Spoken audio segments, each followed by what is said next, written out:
ભગવાન દ્વારકાધીશ વિશે જે બફાટ કરવામાં આવ્યો છે, ભગવાન દ્વારકામાં નથી, તમારે જોવા હોય તો વડતાલમાં હોય, એનાથી શું સાબિત કરવા માંગે છે? આ લોકોએ માનસિક વિકૃતિ જે એનામાં આવી ગઈ છે એ છતી કરી રહ્યા છે. બ્રહ્મા, વિષ્ણુ, મહેશ, ગણપતિ દાદા હોય, હનુમાન દાદા હોય, હવે ભગવાન શ્રી કૃષ્ણ જલારામ બાપાને પણ આ લોકોએ બફાટ કરી અને બદનામ કરવાની કોશિશ કરી હતી. ત્યારે આજે ભગવાન શ્રી દ્વારકાધીશ વિશે એવી વાતો કરે તો એને કહું કે ભગવાન તમે જોયો નથી, પણ જોવો હોય તો દ્વારકા ચાલીને આવવું પડે. 10-10 લાખ લોકો માણસ જ્યારે ચાલીને જતા હોય, આંખ, માથું કે પગ નથી દુખતા, આનાથી વિશે શું હાજરી હોય? બાવળિયારી જેવું ધામ હોય ત્યાં ભગવાન દ્વારકાધીશ મુરાર ગોપીરાસમાં ચક્રાવત થઈને હાજરી આપતા હોય. ભગવાન દ્વારકાધીશ તરાની અંદર 3000 દીકરીના લગ્નમાં 10-10 દિવસ સુધી દૂધ ન બગડે એવી હાજરી આપતા હોય. આનાથી વિશેષ તમારે શું જોઈએ?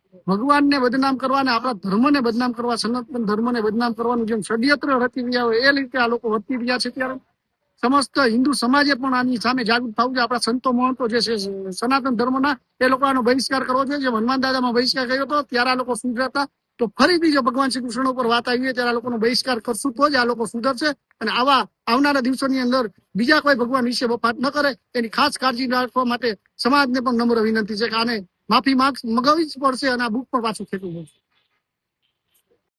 स्वामीनारायण संप्रदाय वालों का अभी तक कभी भी सनातन धर्मावलंबियों ने ऐसा कोई काम नहीं किया कि उनके संप्रदाय पर कोई आक्षेप होता हो, लेकिन उन लोगों के द्वारा बार बार ऐसा किया जा रहा है और यह घटनाएं 4-5 साल से ही अधिक प्रारंभ हुई हैं कि महादेव जी को स्वामीनारायण जी महाराज ने पटक दिया। हनुमान जी उनके दास हैं, हनुमान जी ने उनको भोजन कराया। भगवान का प्रसाद प्राप्त करना ये साधु संत महापुरुषों का सौभाग्य है। वो भगवान को दास नहीं बना सकते हैं। हनुमान जी महाराज की कथाएं आप सब जानते हैं, गुजरात में रहते हैं, तो हमारे यहाँ गुजरात में तो धर्म का खूब प्रचार प्रसार है। त्रेता युग की बात है। हनुमान जी महाराज त्रेता में थे, वो द्वापर में थे, कपिध्वज के नाम से महाभारत में थे। यहाँ अभी साक्षात हैं। हम लोग यही मानते हैं कि वो सारंगपुर में बैठे हुए हैं। तो ऐसी बात नहीं बोलना चाहिए जिससे किसी को दुख पहुंचे। धर्म उसी को कहते हैं जिससे हमें सत्कर्म और सन्मार्ग पर चलने की प्रेरणा प्राप्त होती है। यदि हम आपस में ही युद्ध करने लगेंगे तो विधर्मियों से कौन लड़ेगा?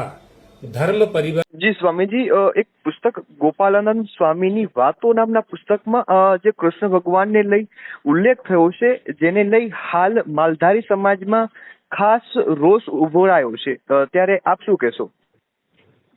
એટલે શું વિષય છે આમાં એવું છે કે જે સ્વામિનારાયણ સંપ્રદાયનું વડતાલ સ્વામિનારાયણ મંદિર છે ને, એના દ્વારા એક પુસ્તક બહાર પાડવામાં આવ્યું છે, સદગુરુ ગોપાલાનંદ સ્વામીની વાતો.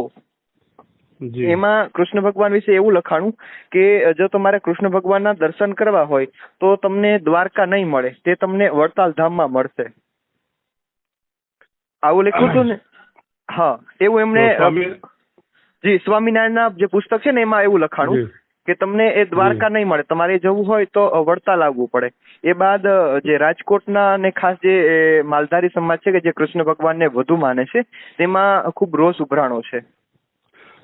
સ્વામિનારાયણ સંપ્રદાય હંમેશા સનાતની પરંપરાના દેવી દેવતાનું અપમાન કર્યું છે અને એને અનેક પુસ્તકોમાં અનેક જગ્યા જ્યારે જો ત્યારે હનુમાનજી, રામજી ભગવાન, મહાદેવજી, કૃષ્ણ ભગવાન તમામ લોકોને અપમાન કર્યું છે. આ સનાતન પરંપરાના લોકોને ગુમરાહ કરવાની આ લોકોને ટેવ પડી ગઈ છે. ભગવાન અમારા તો દ્વારિકામાં છે, ડાકોરમાં છે અને યત્ર તત્ર સર્વત્ર છે. ભગવાન કૃષ્ણ દરેક જગ્યા વ્યાપ્ત છે, જીવ માત્રમાં છે અને દરેક જગ્યા એ વિરાજમાન છે. સ્વામિનારાયણ સંપ્રદાયના તમામ લોકોને એવી ટેવ પડી છે કે જ્યારે જો ત્યારે એક નવો મુદ્દો લઈને આપતા હોય છે અને એ લોકો એકદમ બેશરમ થઈ ગયા છે. એ લોકો લાજ શરમ નથી. ક્યારે જલારામ, ક્યારે બજરંગ બાપા, ક્યારે કઈ અપમાન કરતા હોય છે.